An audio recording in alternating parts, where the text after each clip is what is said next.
Bueno, muy buenas a todas y a todos, bienvenidos a un nuevo vídeo de este canal. En el vídeo de hoy vamos a hablar de uno de los autores más importantes de la filosofía política del siglo XX, el cual se estudia prácticamente en todos los grados de sociología por su condición de sociólogo, pero también en todos los estudios sobre ciencia política, el cual es Max Weber, que nace en el año 1864, morirá en el año 1920 en Alemania, desarrollando por lo tanto toda su vida y su obra pues también en un contexto histórico muy particular, que tiene pues como elementos centrales el progresivo parlamentarismo, ¿no? La profesionalización de la política, con la aparición de políticos que se dedican íntegramente a la actividad política, todo ese proceso de burocratización propio de la sociedad de masas que tantos autores les preocuparía y que tantos autores analizarían, como Ortega y Gasset o como muchos otros. Y en este sentido, pues la obra de Max Weber se enmarca dentro de la preocupación de cómo proteger al individuo, cómo proteger la libertad individual en un contexto de burocratización y racionalización de todas las esferas de la vida provocadas por el sistema capitalista, pero también, en su caso, por el sistema socialista, ¿no? Que tiende, como digo, a burocratizar todas las sociedades y a, por lo tanto, reducir la capacidad de autonomía del individuo, ¿no? Y es en este marco donde Max Weber desarrollará toda su obra en un contexto previo a la Primera Guerra Mundial, y durante ella también elaborará muchos de sus escritos y muchos de sus análisis, convirtiéndolo de esta manera pues, en uno de los autores más importantes de principios del siglo XX, ¿no? En un contexto también donde se comienza a observar una nueva fase del capitalismo, ¿no? Que tiene como elemento central lo que él llamaría la racionalidad instrumental, es decir, esa racionalidad o esa lógica del capitalismo basada única y exclusivamente en el crecimiento económico, sin atender a los medios y sin atender a las consecuencias, ¿no? Por lo tanto, economizando todas las esferas de la vida, ¿no? y de alguna manera convirtiendo bajo criterios de eficacia, eficiencia y rentabilidad pues prácticamente todas las áreas del conocimiento. Y en ese sentido, pues Max Weber será la figura que desarrolle un tipo de sociología que se alejaba de las dos grandes tradiciones de estudios sobre la sociedad que había habido a lo largo de todo el siglo XIX. Por una parte, todo el enfoque sociológico marxista, ¿no? Basado en esa premisa de que el sociólogo, el filósofo, el pensador tenía un papel activo o tenía que tener un papel activo a la hora de transformar la sociedad, es decir, que su labor era interpretar la realidad para después transformarla. Max Weber se alejará de esta visión y también se alejará de la otra tradición del positivismo, ¿no? Que tenía como objetivo pues, analizar las ciencias de la sociedad con los criterios, la metodología y los elementos propios de las ciencias naturales y de las ciencias exactas, ¿no? Max Weber también se opondrá a esta metodología y a esta perspectiva y visión sobre la sociología, al entender que evidentemente los estudios sobre la sociedad incorporan elementos como los valores, como los comportamientos humanos irracionales e impredecibles, como las acciones sociales, la acción colectiva, ¿no? Por lo tanto, naturalmente no se pueden, según este autor, utilizar las herramientas que se utilizan dentro de las ciencias exactas a la hora de entender cuáles son los fenómenos sociales, ¿no? Y en esta tercera vía, por lo tanto, pues Max Weber desarrollará una sociología que tiene la pretensión de ser neutral, de ser objetiva, de tener un carácter descriptivo,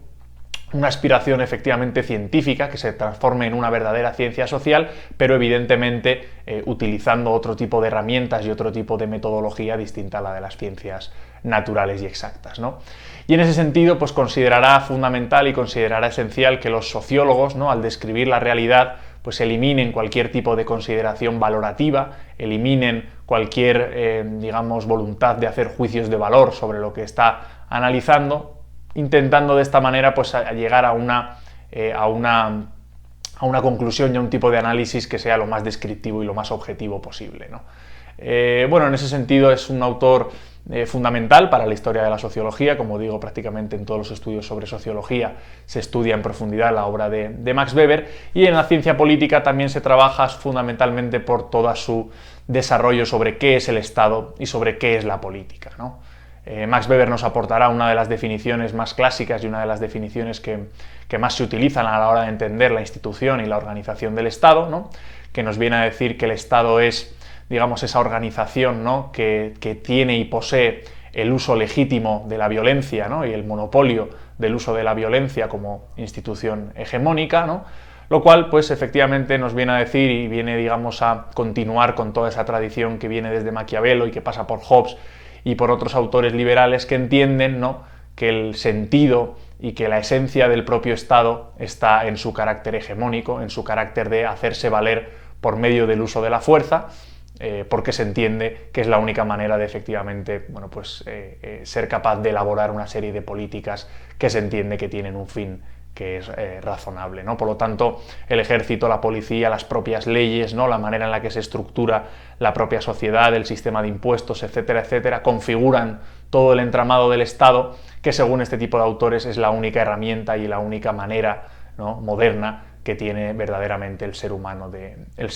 organizarse, ¿no? Y por lo tanto, ¿no?, y en consonancia pues, con todos estos análisis sobre el Estado, también elaborará toda una teoría acerca del poder, ¿no?, de cuáles son los tipos de legitimidad y los tipos de dominación que ejerce, en este caso, la persona que está en las posiciones de poder, y ahí será cuando haga su tradicional división, ¿no?, y su clásica división del tipo de legitimidad. En primer lugar habla de la legitimidad legal racional, ¿no?, es decir, toda esa estructura burocrática propia de los estados modernos, ¿no?, que tiene como elemento no tanto la importancia que se le da a la persona que ejerce el poder, sino a la propia ley, ¿no? Es decir, la persona que está en las posiciones de poder o las personas y grupos que están ejerciendo el poder están permanentemente sujetos a toda una estructura legal, a toda una estructura legítima y aprobada por los consensos mayoritarios sociales, ¿no?, que es la legitimidad de la propia ley, ¿no? Y esa, Max Weber dirá que es la que se ha impuesto, ¿no?, esa legitimidad burocrática racional es la que se impone en las sociedades modernas. Por otra parte, nos hablará de la legitimidad tradicional, ¿no?, que posee una persona cuando ejerce el poder desde una perspectiva tradicional. Aquí es donde entran pues, todos los monarcas absolutos o todos los monarcas en general, donde entra también, por ejemplo, la estructura del Vaticano, ¿no?, con esa, digamos, manera tan tradicional y tan propia de estructuras clásicas y que vienen de muchos siglos atrás, ¿no?, que de alguna manera lo que hacen es, pues, efectivamente, convertir al poder en una cuestión hereditaria, en una cuestión tradicional, que solo prácticamente atiende a esos criterios, ¿no? Y por último, y este será un elemento también importante, ¿no?, por el momento histórico en el que nos situábamos, lo que él llama la legitimidad carismática, ¿no? Max Weber nos habla de que ha habido muchos casos en la historia, ¿no?, como Napoleón o como otras figuras importantes que han ejercido su poder de manera exitosa por una cuestión de carisma, ¿no?, por una cuestión de las capacidades que tenía, ¿no?, de hacerse seguir, de hacerse adorar, ¿no?, y de que las personas que estuvieran a su alrededor, digamos, que le siguieran ciegamente, en este caso a un líder carismático. Y esta perspectiva y este análisis era fundamental porque Max Weber, en esa preocupación, ¿no?, de la política burocratizada, donde no existen, digamos, capacidades ya para que los políticos decidan y para que se ejerza la propia política tal y como la entiende Max Weber, ¿no?, que es la lucha por el poder, que es la capacidad de decisión, ¿no?, etcétera, etcétera, pues entiende, ¿no?, que es conveniente que se imponga o que exista un liderazgo carismático, un liderazgo personal que recupere, ¿no?, verdaderamente esta esencia de la política, que es la de la lucha por el poder, la de tomar decisiones arriesgadas y la de alguna manera, recuperar, ¿no?, la capacidad de decisión dentro del terreno de la política, también muy parecido a lo que nos comentaba Maquiavelo pues 400 años antes, ¿no? Claro, en la época histórica en la que estábamos, ¿no?, en la cual es lógico y es razonable que existiera esta preocupación por la burocracia, ¿no?, y por la racionalización de la política y de la economía, también pues, tenía cierto peligro, ¿no?, plantear la necesidad de un liderazgo carismático, como se vio pocos años después de la muerte de Max Weber, fue cuando apareció el fascismo, fue cuando apareció el nazismo, que de alguna manera pues, incorporaban, ¿no?, ese elemento del liderazgo carismático y de esa legitimidad de carácter, digamos, carismática, que está muy presente en los regímenes totalitarios del siglo XX, ¿no? Bueno, por lo tanto, Max Weber es un autor que entendería, ¿no?, que la política tiene que transformarse, que no puede ser que las decisiones vengan de arriba y que no haya margen prácticamente para la decisión y que la política y la economía, sobre todo la política, estén tan burocratizadas, ¿no? Y de esta manera pues entenderá, ¿no?, que es preciso de alguna manera pues repensar, ¿no?, o reenfocar cuáles tienen que ser los elementos propios de la política, ¿no? Y para ello también pues, nos elaborará esta definición y esta, digamos, separación y diferenciación tan clásica que él hace también de los tipos de ética que se pueden llevar a la hora de ejercer la política, ¿no? Por una parte nos habla Max Weber de lo que él considera la ética de las convicciones, ¿no?, que es, digamos, cuando aquel político, cuando aquel grupo político o partido digamos que enfoca su proyecto en base a lo que tiene que ver con la ideología y las convicciones, ¿no? Max Weber nos dirá que esto es un tipo de enfoque clásico de las ideologías clásicas del siglo XX, que es un enfoque también típico de las organizaciones de carácter religioso, ¿no? Que le dan una gran importancia a los valores y a la ideología, pero nos comentará que esto pues no se ajusta verdaderamente a la forma que tiene la política de funcionar, ¿no? Es decir, según Max Weber, la política se basa en una serie de constricciones, en una serie de elementos que no pueden ser constantemente superados y constantemente revisados, que hay una serie de límites y que, de alguna manera, pues los políticos no pueden o tienen que ser permanentemente responsables y tienen que ser permanentemente conscientes de cuáles pueden ser sus límites, ¿no? Para de esta manera no engañar a sus votantes, no engañar a las personas con un proyecto político que trascienda, digamos, los límites de lo que puede hacer, ¿no? Y para ello, pues recomendará, ¿no?, la otra de las éticas, que es lo que llama la ética de la responsabilidad, ¿no?, entendiendo esta como, pues efectivamente, ese cálculo, ¿no?, dentro de el área de la política, que tiene que estar continuamente presente, ¿no?, y hacer ese ejercicio de realismo político, que de alguna manera es el que, según Weber, impregna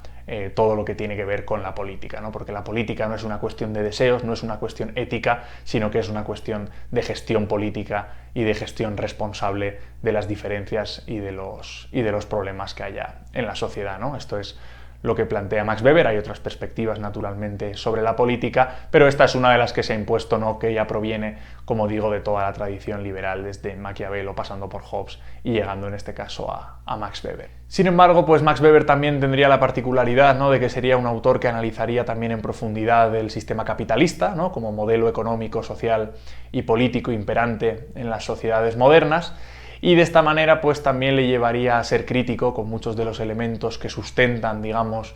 todo el hacer, ¿no?, del sistema capitalista, y que sería posteriormente utilizado por digamos, escuelas de pensamiento de la tradición marxista, como la escuela de Frankfurt, etcétera, etcétera, que incorporarían toda esta idea, ¿no?, de la racionalidad instrumental del sistema capitalista, ¿no? Es decir, Max Weber fue uno de los autores,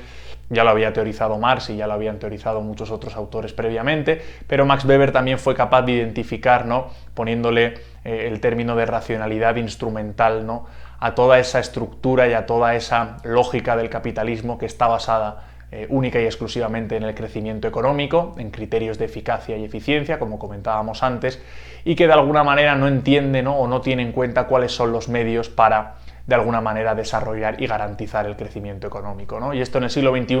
pues es tremendamente actual, porque desde movimientos, por ejemplo, como el ecologismo, desde otro tipo de perspectivas, pues se entiende, ¿no?, que quizás haya que repensar, ¿no?, si el crecimiento económico por sí mismo, ¿no?, y como fin último tiene que ser constantemente el elemento que opere como fundamento del sistema capitalista, ¿no? Y Max Weber pues será, como digo, el primer autor que plantee esta posible contradicción y este cuestionamiento sobre cuáles pueden ser los límites verdaderamente del capitalismo, ¿no? En su obra más importante, o una de sus obras más importantes, que es La ética protestante y el espíritu del capitalismo, lo que hace Max Weber es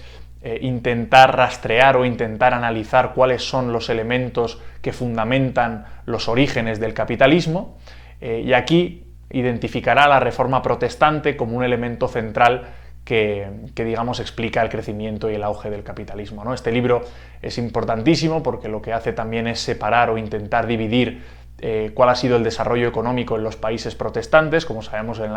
el siglo XVI-XVII, digamos que los países del norte de Europa, Reino Unido, Alemania y muchas otras potencias, digamos que acogieron la doctrina protestante como su religión fundamental. Y esto nos cuenta Max Weber, que tenía como características, pues, darle un valor superior al trabajo, ¿no? En la cultura católica el trabajo manual y el trabajo en general era visto como algo indigno. En la cultura protestante se le da un valor a esta cuestión del trabajo, se elimina esa visión crítica que había con el lucro, ¿no? En la concepción católica también había como una visión crítica sobre lucrarse y sobre la usura. El protestantismo rompe con eso y digamos que, debido a todos estos elementos, lo que Max Weber nos cuenta es que los países del norte de Europa, como así fue históricamente analizado y así fue como sucedió,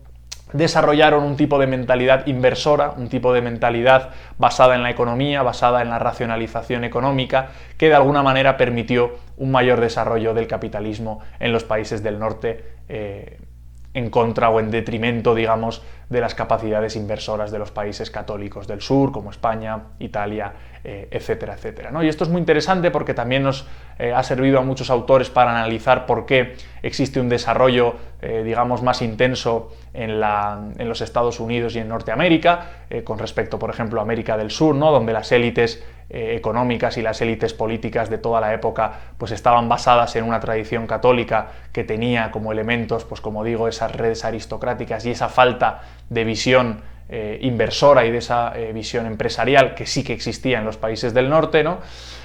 Por lo tanto, pues bueno, la visión de Max Weber y todos estos estudios sobre el capitalismo también nos dan herramientas, ¿no? Para entender de qué manera también se ha configurado la dominación norte-sur, ¿no? La dominación de los países del norte con respecto a los países del sur, estos primeros dominados por una lógica empresarial y de voluntad de crecimiento y expansión económica. Por lo tanto, pues como digo, Max Weber es un autor que es muy importante en la historia de la teoría política y de la sociología, porque por una parte nos aporta toda esa nueva, digamos, visión sobre qué tiene que ser la sociología, cómo tiene que ser la ciencia de la sociedad, ¿no? También nos aporta elementos muy interesantes para entender cómo funciona el Estado y cómo funciona la política, entendida esta como lucha por el poder y como, digamos, actividad profesional, ¿no? En este libro que tiene de la política como profesión. Y por último también, pues es un autor importantísimo a la hora de entender la economía capitalista, ¿no? Y a la hora de entender la manera en la que esta ha funcionado y funciona, ¿no? Así que bueno, estos son los elementos centrales del pensamiento de Max Weber. Si os ha gustado, pues bueno, darle me gusta, suscribíos, todas estas cosas que hay que hacer en el YouTube. Y nada, y nos vemos en los próximos vídeos. Un saludo.